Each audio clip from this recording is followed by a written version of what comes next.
আব্দুল্লাহ কোথায় আছে, তার মাথা কাটার জন্য ছুটেছে। ওমরকে দেখার পরে তার অবস্থা দেখুচিত দেখা একজন সাহাবী ইসলাম গ্রহণ করেছে, কিন্তু ইসলাম গোপন রাখছে, কারণ সে সময় ইসলাম প্রকাশ করাটা বড় ডর ছিল, বড় সমস্যা ছিল। নুআইম ইবনে আব্দুল্লাহ রাদিয়াল্লাহু তাআলা তিনি মুসলমান হয়েছেন, কিন্তু ইসলামকে কি রেখেছেন? গোপন রেখেছেন।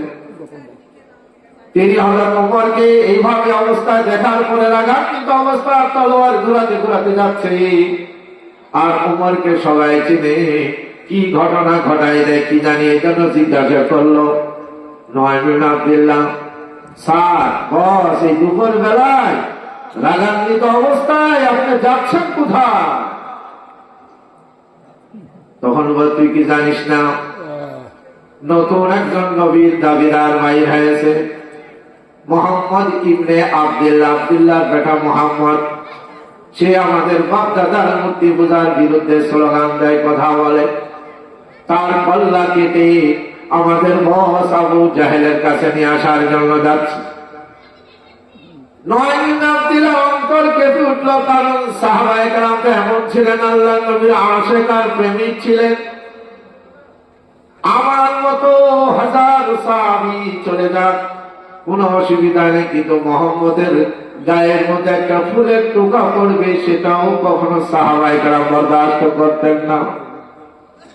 এজন্য নুআইম ইবনে আব্দুল্লাহ একটু মুস্কি হাসি দিয়ে হযরত ওমরের গতি রোধ করার জন্য, পথকে রোধ করার জন্য তিনি বলেন, স্যার আপনি তো মুহাম্মদ ইবনে আব্দুল্লাহকে হত্যা করার জন্য যাচ্ছে, তার বংশ কুরাইশরাকে আপনাকে ছেড়ে কথা বলবে? ওমর সাথে সাথে তলোয়ার উঠাইছে। আমার তো মনে হয় তুইও সাহাবী হয়ে গেছিস। সাহাবী মানে ধর্মত্যাগী। তৎকালীন জমানায় মূর্তি পূজা বাদ দিয়ে যারা ইসলাম গ্রহণ করত তাদেরকে বলা হয়তো সাহাবী।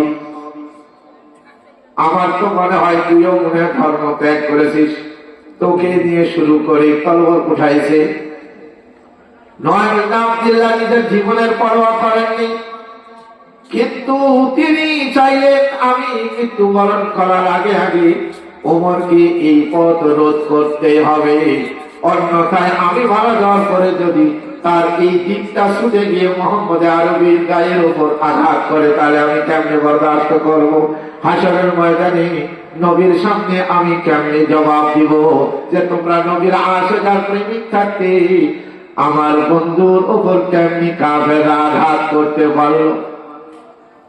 কি বলেন? আমরা কি চাই নবী করিম সাল্লাল্লাহু আলাইহি সাল্লামের বিরুদ্ধে কোন কথা কেউ বলুক, কেউ আল্লাহর নবীকে গালি দিক, সমালোচনা করুক, বরদাস্ত করবো না। যদি তাকে সামনে পাই তো তার জিহ্বা টেনে মুখ থেকে বের করে ছিঁড়ে ফেলবো আমরা, তাই কিনা বলেন? এটা ঈমানের দাবি। আল্লাহর নবী নিজেই বলেছেন তোমাদের মধ্যে প্রকৃতপক্ষে ঈমানদার যতক্ষণ পর্যন্ত তোমার অন্তরে, তোমার দিলের মধ্যে আমি নবীর ভালোবাসা, তোমার বাবা, তোমার মা, তোমার স্ত্রী, তোমার সন্তান, তোমার নেতা নেত্রী সহ যত ভালোবাসার জিনিস আছে সবার থেকে যতক্ষণ তোমার অন্তরে আমি নবীর প্রেম না হবে ততক্ষণ পর্যন্ত তোমরা সত্যিকার ঈমানদার হতে পারবে না। আল্লাহু আকবার। এজন্য সাহাবায়ে কেরাম যতদিন দুনিয়ায় ছিলেন নবীর ইশক আর প্রেম নিয়েছিলেন, দুনিয়ার থেকে যখন গেছেন শহীদ হয়েছে তো নবীর প্রেম আর ইশক নিয়েই শাহাদাত বরণ করেছেন। আমরা তাদের পদাঙ্ক অনুসরণ করে সাহাবায়ে কেরামের মতো আমরা যতদিন দুনিয়ায় থাকবো নবী মুহাম্মদের প্রেম আর ইশক বুকে ধারণ করে বাঁচবো। মরবো তো নবীর ইশক আর প্রেমের কারণে মরবো। अजब चीज है इश्क़े शाहे मदीना, अजब चीज है इश्क़े शाहे मदीना, यही तो है इश्क़े हकीकी का सीना, है मामूर उस इश्क़ से जिसका सीना, है मामूर उस इश्क़ से जिसका सीना, उसी का है मरना, उसी का है जीना। আল্লাহু আকবার বলেন। সাহাবায়ে কেরাম তারা ছিলেন এমন, দুনিয়ায় যতদিন থাকবো রব্বুল আলামিন আমাদের অন্তরের নবীর প্রেম নিয়েই থাকবো। যদি দুনিয়া থেকে জীবন দেওয়ার দরকার হয়, শহীদ হব, তো নবীর প্রেম আর ইশক নিয়েই শাহাদাত বরণ করব। আমরাও সেরকমই চাই, কথা ঠিক কিনা বলেন? আমাদের ঈমান করি আমরা সেরকম করতে চাই, সাহাবারা ঈমান করতে চায়। আজকে আমরা এই বিড়াল মার্কা মেওনা মার্কা মুসলমান হওয়ার কারণে সারা পৃথিবীর মধ্যে আজ মুসলমানরা নির্যাতিত, অপমানিত, লাঞ্ছিত, মার খাচ্ছে, তারা নির্যাতিত হচ্ছে। অথচ সাহাবায়ে কেরামের যুগে আল্লাহর নবীর ইন্তেকাল যখন 10 হিজরি ছিল, 1,25,000 মাত্র মুসলমান ছিল। আর বর্তমানে 250 থেকে 300 কোটি মুসলমান। কত গুণ বেশি মুসলমান হওয়া সত্ত্বেও পৃথিবীর মধ্যে সবচেয়ে নির্যাতিত জাতি হলো মুসলমান। অত্যন্ত লজ্জার সাথে আমাদেরকে দেখতে হয় ওই ফিলিস্তিন গাজার নারী শিশুদের আর্তনাদ শুনতে হয়, ওই সুদানের মুসলমানদের আর্তনাদ শুনতে হয়, পার্শ্ববর্তী দেশ আরাকানের মুসলমানদের আর্তনাদ শুনতে হয়, কাশ্মীরের মুসলমানের আর্তনাদ আমাদেরকে শুনতে হয়। তার কারণ একটাই, আমাদের ভিতরে সাহাবাওয়ালা ঈমান নাই, জজবায়ে শাহাদাত নাই, জজবায়ে জিহাদও নাই। আমরা সব মেও মেও মার্কা হয়ে গেছি।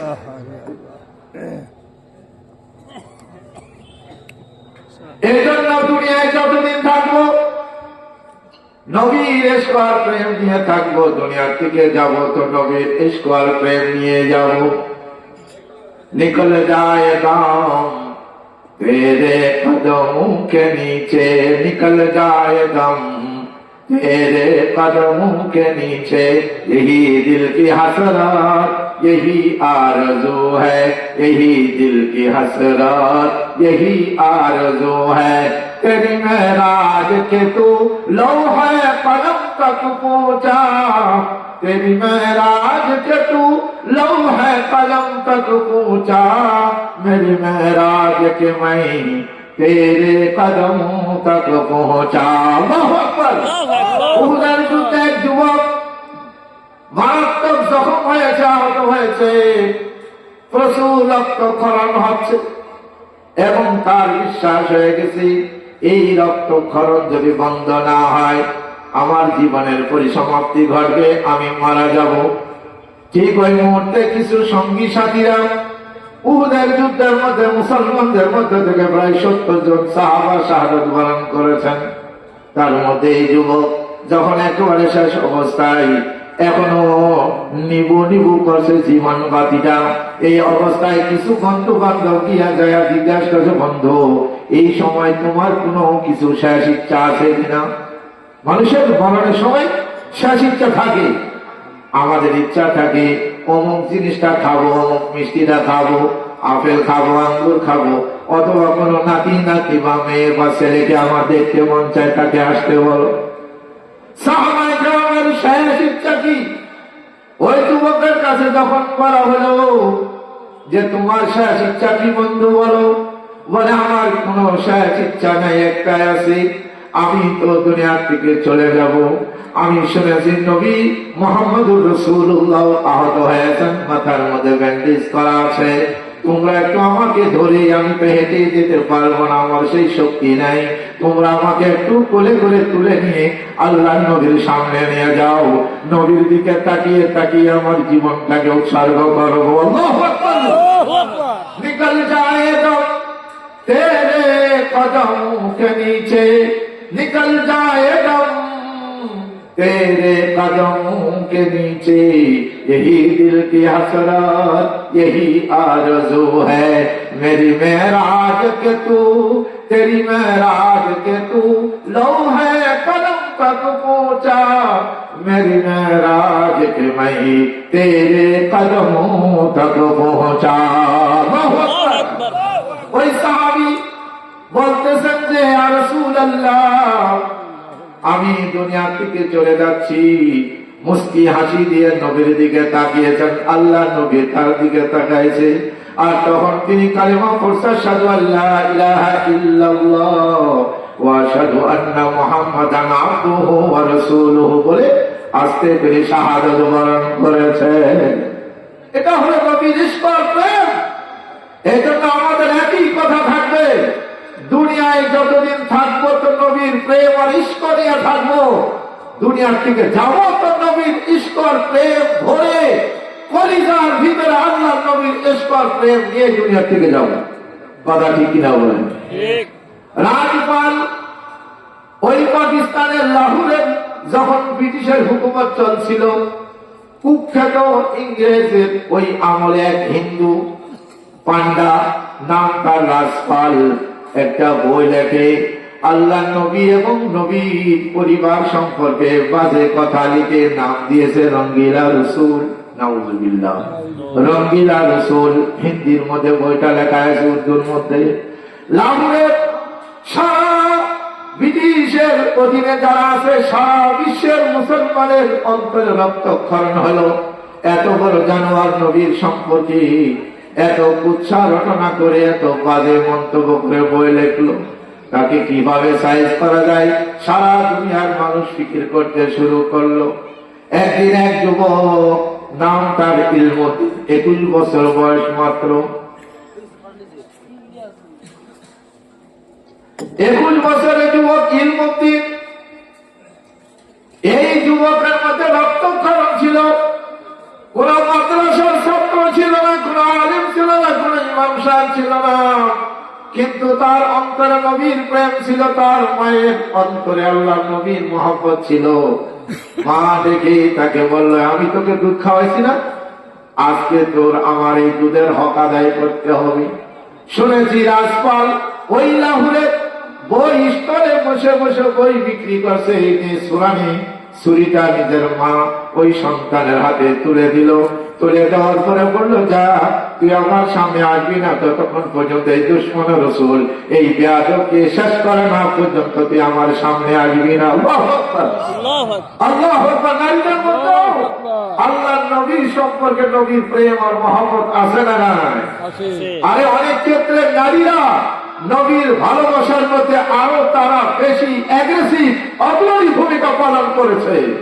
আলহামদুলিল্লাহ। মা হাতে ছুরি তুলে দিল, এই ছুরি তোর হাতে আমি দিলাম। ওই রঙ্গিলা রসুলের লেখককে খতম না করা পর্যন্ত তুই আমার সামনে আসবি না, তুই আমার সন্তান না। এবার ওই সন্তান ইলমুদ্দিন মায়ের কাছ থেকে দোয়া চেয়ে নিল, মা দোয়া করো যেন আমি সাকসেসফুল আর কামিয়াব হইতে পারি। মা দোয়া করে দিল। সোরাটা আস্তে করে চাঁদের মধ্যে লুকিয়ে চলে গেল বই স্টলে, যেখানে রঙ্গিলা রসুল বিধর্মীরা হিন্দুরা একেবারে খুব দাম করে তারা খুব বেশি বইগুলো কিনতেছে, খুব আনন্দের সাথে কিনতেছে, কারণ রসুল এবং রসুলের স্ত্রীদের সম্পর্কে বাজে মন্তব্য করা হয়েছে, খুব মজার সাথে তারা কিনতেছে। রঙ্গিলা রসুলের স্টল, লেখক নিজের হাতে বই বিক্রি করতেছে। ওই যুবক ইলমুদ্দিন যুবক সামনে গিয়ে দাঁড়াইছে, বলছে যে কি ব্যাপার যুবক, রঙ্গিলা রসুল দরকার? বলে হ্যাঁ, রঙ্গিলা রসুলেরও দরকার, আপনারও দরকার। আস্তে করে যখন রঙ্গিলা রসুল বইটা দিচ্ছে, বাম হাতে বইটা ধরে, বাম হাতে এরকম বইটা ধরে, তারপরে দেখে সাথে সাথে তার চুল ধরে নিচের দিকে টান দিয়া, ছুরিটা ছিল উভয় দিকে ধার, এদিকে একটা টান এদিকে একটা টান দিয়া তার লীলা খতম, শেষ শেষ, জাহান্নামে পৌঁছাই দিয়ে গ্রেফতার হয়ে গেল যুবক। ইলমুদ্দিন গ্রেফতার। তৎকালীন জমানার সবচেয়ে বড় ব্যারিস্টার অ্যাডভোকেট ছিলেন ডক্টর ইকবাল রহমতুল্লাহি আলাইহি, পাকিস্তানের লাহোরের।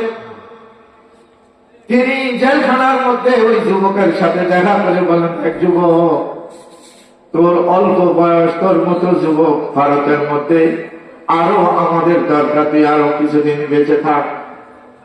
অতএব তুই শুধু কোর্টে গিয়া বলবি, যখন আমি তাকে ছুরি মারি হত্যা করি আমার জ্ঞান ছিল না, এতটুকু বললে বাকি আমি আইনের মার কাছে আমি তোকে মুক্ত করায় ছাড়বো, কারণ তোর মতো যুবক আমাদের ইসলামের জন্য দরকার। বর্তমানে যুগেও এমন যুবক আমাদেরও দরকার। আজ যদি কিছু সংখ্যক যুবক 313 জন যুবক যদি তৈরি হয়ে যেত, সারা বিশ্বের মুসলমানরা আজ নির্যাতিত হতো না, নির্যাতিত হতো না।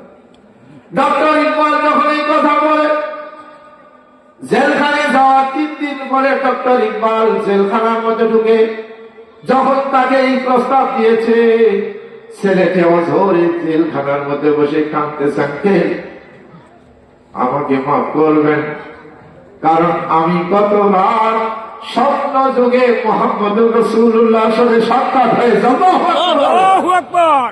আল্লাহর নবী আমাকে হাত ছানি দিয়ে ডাকছে, যুবক তুই আয়, তোকে আমি বুকে নেওয়ার জন্য আমি নবী তৈয়ার হয়ে রয়েছি। বলেন সুবহানাল্লাহ।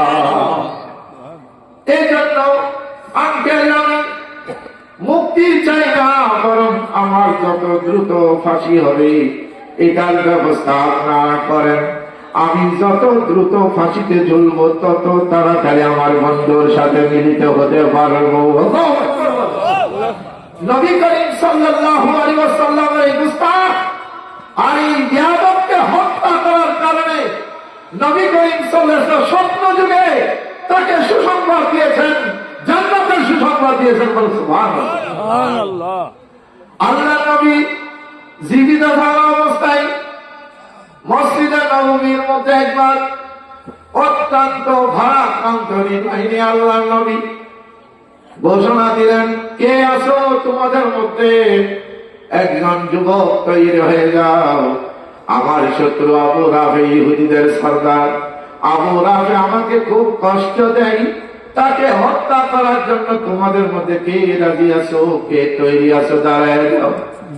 সাথে সাথে আব্দুল্লাহ ইবনে আতিক রাদিয়াল্লাহু তাআলা অন্ধ সাহাবা একবারে পিছনের কাতারে বসে মাথাটা নিচু করে আল্লাহর কাছে দোয়া করতেছে, আল্লাহ আমাকে তো দুনিয়ার কিছু দেখার শক্তি তুমি দাও নাই, যার কারণে অন্ধ হওয়ার কারণে আমি বদরে অংশগ্রহণ করতে পারিনি, উহুদে অংশগ্রহণ করতে পারিনি, কোন যুদ্ধে আমি অংশগ্রহণ করতে পারিনি।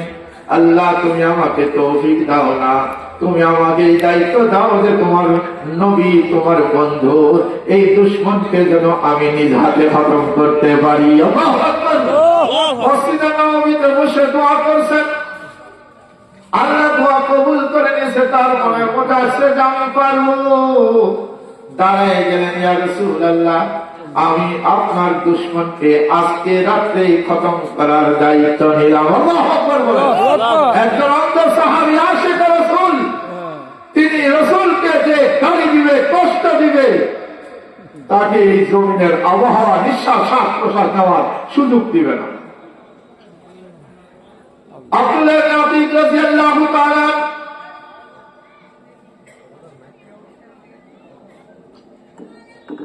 আল্লাহ নবীর দিকে লক্ষ্য করে বললেন, ইয়া রাসূলুল্লাহ আপনি কি চান আমি তাকে হত্যা করি? বলে হ্যাঁ, আমি মন থেকে দোয়া করি, তুমি যদি হত্যা করতে পারো তাহলে আল্লাহ নবীর দুশমনকে তুমি হত্যা করবা, এর মাধ্যমে তোমাকে জান্নাতের সুসংবাদ দেওয়া হবে।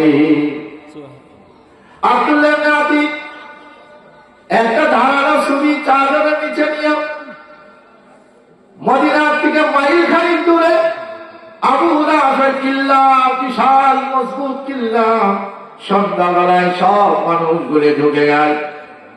আব্দুল্লাহ ইবনে আতিক আস্তে আস্তে করে পা টিপে টিপে কিল্লার মধ্যে ঢুকে যায়। যে কিল্লার মধ্যে যার যার স্থান, যার যার থাকার জায়গা, তার জায়গায় চলে গেছে এবং গেটম্যান ধরেছে, আব্দুল্লাহ ইবনে আতিককে তুমি কি জন্য আসছো? বলে আপনাদের সরকারের সাথে একটু সাক্ষাৎ করবো। দারোয়ান মনে করে অন্ধ মানুষ কিছু সাহায্য টাহায্য চাবে আর কি, অসুবিধা কি? আপনি বসেন, আপনি আমাদের সরকারের সাথে রাতের বেলায় সাক্ষাৎকার পাবেন, এখন না। তিনি অপেক্ষা করতে করতে এরপরে দারোয়ানকে বলল, তোমাদের সরকার কোথায়? বলে 3 তালার মধ্যে আছে। এখন দাবা খেলতেছে, এরপরে মদ নিয়ে কিছুক্ষণ আনন্দ ফুর্তি করবে, তারপরে ঘুমিয়ে পড়বে। আল্লাহ নবীর এই অন্ধ সাহাবী আস্তে আস্তে করে 3য় তলায় উঠে গেছে। তখন ঘুমে নাক ডাকতেছে, নাক ডাকার শব্দ দেখা শুরু করে দিয়েছে, অস্ত্র চালানো, ছুরি চালানো শুরু করছে। কিন্তু এখনো পর্যন্ত নিশ্চিত না সে মারা গেছে কিনা। আবার সে যখন নাকি চিৎকার করছে, কে কে, এত রাত্রে আমার উপর আক্রমণকারী কে, চারিদিকে দরজা কিন্তু বন্ধ। তখন আওয়াজের দিকে লক্ষ্য করে আরো জোরে আঘাত করেছে, ফিনকি দিয়ে রক্ত, আব্দুল্লাহ ইবনে আতিকের পায়ের মধ্যে গরম রক্ত পড়েছে। তখন তিনি মোটামুটি নিশ্চিত হয়েছে আর কোন আওয়াজ যখন নাই, হয়তো দুশমন খতম হয়ে গেছে। কিন্তু তারপরেও না, নবীর সাথে ওয়াদা করে এসেছি, একেবারে কনফার্ম মৃত্যু না হওয়া পর্যন্ত নবীর দরবারে আমি কেমনি যাই। এজন্য নেমে এসে ওই ফটকের ওয়ালের উপর বসে আছে। যখন ভোর রাত্র হবে, মরক বাঁকের সময় যখন হবে, তখন যখন তার ঘোষণা হলো যে অমুকে আজকে আটাতাইয়ের সন্ত্রাসীর আক্রমণে নিহত হয়েছে, আল্লাহু আকবার বলে সেই উপরের দিকে লাফ দিয়ে হাতটা পায়ের মধ্যে একটু মুসল লেগে পা ভেঙে গেছে। তারপরও কিন্তু খবর নাই, আনন্দে আত্মহারা হয়ে এক দৌড়ে মসজিদের নববীর মধ্যে পৌঁছে গেছে। আল্লাহু আকবার। মসজিদের নববীতে গিয়ে পিছনে বসে বসে আল্লাহর জিকিরে মশগুল। ওদিকে জিবরিল আলাইহিস সালাতু ওয়াস সালাম আগে আল্লাহর নবীকে সংবাদ জানায়া দিয়েছেন। আল্লাহ নবীর কাছে সংবাদ পৌঁছা দিয়েছে, ইয়া রাসূলুল্লাহ, ইয়া হাবিবাল্লাহ, আপনার ওই দুশমন আবু রাবেকে জাহান্নামে পৌঁছায় দিয়েছে। আপনার আশিক সাহাবী, আপনার প্রেমিক সাহাবী জাহান্নামে পৌঁছায় দিয়েছে। এরপরে হযরত রাসূল করিম সাল্লাল্লাহু আলাইহি ওয়াসাল্লাম এবার খুঁজতেছে, ও আমার আব্দুল্লাহ বিন আতিক, তুমি কোথায়? তুমি জান্নাতের সুসংবাদ গ্রহণ করো। জিবরাইল তুমি খবর দেওয়ার আগে তুমি যে আমার দুশমনকে হত্যা করেছো, এটার খবর আমার কাছে পৌঁছে গেছে। আব্দুল্লাহ বিন আতিক রাদিয়াল্লাহু তাআলা আনহু খুশির কান্না কাঁদতেছে, অঝরে কাঁদতেছে। আমার মতো একজন নগণ্য অন্ধ, আজ আমি জান্নাতের সুসংবাদ পেয়েছি। সবচেয়ে বড় কথা হলো নবীর একজন দুশমনকে আমি নিজ হাতে হত্যা করেছি। আল্লাহ নবী বলেন, আব্দুল্লাহ তুমি কোনো কষ্ট হয়েছে কিনা, তোমার কোনো আঘাত পেয়েছো কিনা? বলে, ইয়া রাসূলুল্লাহ, পায়ের এই জায়গায় একটু আমি ব্যথা অনুভব করছি, হয়তো বা এখানে মোচন লেগেছে বা ভেঙে গেছে। আল্লাহ নবী বললেন যে পাটা আমার সামনে সরায় দাও। আব্দুল্লাহ ইবনে আতিক পাটা সরায় দিল, আর আল্লাহ নবী মুখের লোহা মুবারক নিয়া আস্তে করে সেই জায়গায় মলম হিসাবে ঢেলে দেওয়ার পরে মত পর্যন্ত আর কোনদিন ওখানে কোনদিন ব্যথা অনুভব করেনি। আল্লাহু আকবার। এই ছিল আশিক সাহাবায়ে কেরাম। আমাদের অন্তরে নবীর প্রেম অনেষ্ট হে মামুরা উসইশো অসে জিসকা सीना उसी का है मरना उसी का है जीना। ওই নুআইম ইবনে আব্দুল্লাহ রাদিয়াল্লাহু তাআলা মনে আছে তো ঘটনা? পত্রিকা আসলাম, ইনশাআল্লাহ মনে আছে। নুআইম ইবনে আব্দুল্লাহ থেকে যখন তলোয়ার উঠাইছে, নুআইম ইবনে আব্দুল্লাহ চিন্তা করলেন, আমি মরে যাওয়া বড় কথা নয়, কিন্তু আমি মারা যাওয়ার আগে ওমরের পথ যদি রোধ করা না যায়, না জানি এই বেয়াদব আল্লাহ নবীর ঘাড়ের মধ্যে তলোয়ার লাগাই দিতে পারে, তো কিয়ামতের ময়দানে জবাব দিব কি? এই জন্য সাথে সাথে মুস্কি হাসি দিয়ে বলে, আরে আমি সাহাবী হয়েছে কি না হয়েছি, মুসলমান হয়েছি কি না হয়েছি, এটা তো বড় জিনিস না, নিজের ঘরের খবর আছে। আপনার বোন ফাতেমা এবং আপনার বোন জামাই সাঈদ এরাও তো মুসলমান হয়ে গেছে। এটা উদ্দেশ্য ছিল চুগলখড়ি করা নয়, এর গোপনীয়তাকে কাফেরের কাছে প্রকাশ করা নয়। উদ্দেশ্য ছিল একটাই, আমি নিহত হোক, সাঈদ শহীদ হোক, ফাতেমা শহীদ হোক, তবু নবী মুহাম্মদ রাসূলুল্লাহ বেঁচে। ঠিক। এই জন্য মুড করে গেল, কি বললি তুই সত্য বলছিস? বলে হ্যাঁ আমি সত্য না মিথ্যা বলছি, আপনি যায় আপনার বোনের বাসায় গিয়ে দেখেন না। সাথে সাথে ঘুরে গেল। এবার ফাতেমা রাদিয়াল্লাহু তাআলা, আল্লাহ নবীর মেয়ে ফাতেমা নয়, ওমরের বোনের একটা ফাতেমা নাম ছিল, এবং তার স্বামীর নাম ছিল সাঈদ রাদিয়াল্লাহু তাআলা। যাদের ওমর রাগান্বিত হয়ে বলে আগে তাকে নিজের বাড়ির খোঁজটা আগে এদেরকে সাইজ করে আসি, মোহাম্মদকে সাইজ পরে করবো। নাউযুবিল্লাহ। এবার ঘরে পড়ে যায়, ঘরের দরজা বন্ধ, সেখান থেকে সুমধুর কণ্ঠে আওয়াজ আসতে হযরত আম্মার ইবনে ইয়াসির রাদিয়াল্লাহু তাআলা আনহু গায়বান তাদেরকে কোরআন শিক্ষা দিচ্ছেন, কোরআনে তালিম দিচ্ছেন। সাঈদ এবং ফাতেমা দুজনে মিলে কোরআন শিক্ষা দিচ্ছেন। হযরত ওমর যখন দরজার কাছে গিয়া সুমধুর আওয়াজ এসেছে, আওয়াজ এমন আওয়াজ, এমন সুন্দর আর আকর্ষণীয় আওয়াজ কোনদিন শুনি নাই। কত শিল্পীদের গান শুনেছি, কত রকমের ডান্স দেখেছি, গান শুনেছি, কিন্তু এটা কিসের আওয়াজ? এত মধুর কেন লাগে? হযরত ওমর বেশ কিছুক্ষণ দাঁড়ায়া কোরআনের তেলাওয়াত শুনতেছে। ইন্নানি আনাল্লাহ এই পর্যন্ত যখন গেছে, হযরত ওমর চিন্তা করলেন আমি তো আসিনি এই আওয়াজ শোনার জন্য, তো আসিনি, আমি তো এসেছি বোন আর বোন জামাইকে কি করার জন্য? সাইজ করার জন্য। দরজা ধাক্কা দিয়েছে, আনা ওমর, আর খুলুন। আমি ওমর, ফাতেমা, সাঈদ, দরজা খুলেন। ওদিকে আম্মার ইবনে ইয়াসির রাদিয়াল্লাহু তাআলা আনহু তো ঘরের পিছন দিয়ে ভাগছে, কারণ ওমর একে সবাই চিনে, একটা অপচার ছিল। এখন ঘরের মধ্যে রয়ে গেছে সাঈদ এবং বোন ফাতেমা। সাঈদ এবং বোন ফাতেমা ঘরের মধ্যে আছে। তখন গিয়া দরজা খোলার পরে দেখছে খুব সুন্দর পাক পবিত্র হইয়া কোরআন তেলাওয়াত করতেছে, তাদের চেহারা দেখে নুরানি চেহারা। তখন ঘরের মধ্যে ঢুকে সাঈদ এক জায়গায় লুকিয়েছিল, ঘরের এক কোনায়। ঘরের মধ্যে ঢুকে জিজ্ঞাসা করলো, সাঈদ কই?